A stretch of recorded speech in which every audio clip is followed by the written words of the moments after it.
श्री पुरुषोत्तम मास महात्म्य यानी अधिक मासनी कथा।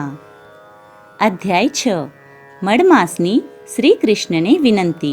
नारद उवाच वैकुण्ठाधिपतिर्गत्वा गोलोके किं चकारः तद्वदस्वं कृपां कृत्वा महा शुश्रूषवे नघ। નારદ કહે, હે વૈકુંઠપતિ, ગોલોકમાં ગયેલા મડમાસે શું કર્યું? આ સમયે શ્રી કૃષ્ણ ભગવાન કલાત્મક રત્નજડિત સિંહાસન ઉપર બેઠા હતા. તેમની આસપાસ ગોપીઓ ટોળે વળીને ઊભી હતી. શ્રી વિષ્ણુને પોતાના આવાસે એકાએક આવેલા જોઈ શ્રી કૃષ્ણે ઊભા થઈ તેમનો સત્કાર કર્યો.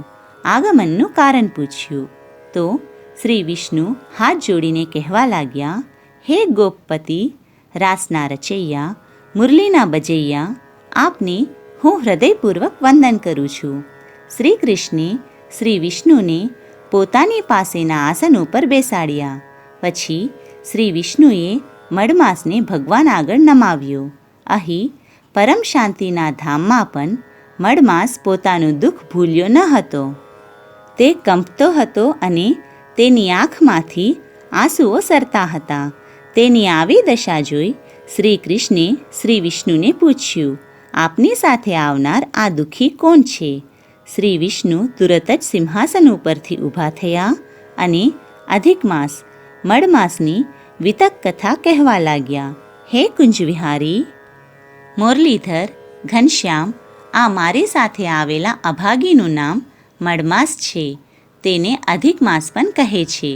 તેને મોટું દુઃખ એ છે કે તેને કોઈ સ્વામી નથી, તેને કોઈ અધિષ્ઠાતા દેવ નથી. તે નિર્બળ બની ગયો છે. સબળા બધા તેની હસી ઉડાવે છે. વનસ્પતિઓ ધૂતકારે છે અને મહિનાઓ હળદૂત કરે છે. આથી તેને એટલું બધું દુઃખ થયું કે આવી રીતે જીવ્યાથી મરવું ભલું ગણી તે મરવા તત્પર થયો હતો. પરંતુ એવી રીતે મરવું તે કાયરનું કામ છે એમ સમજી તે દુઃખ સહન કરી રહ્યો હતો. એવામાં કોઈ દયાળુએ તેને મારી પાસે મોકલ્યો. તેને તેનું બધુંય દુઃખ મને કહ્યું, પરંતુ તેનું અધિક દુઃખ મારાથી દૂર થાય તેમ લાગ્યું નહીં.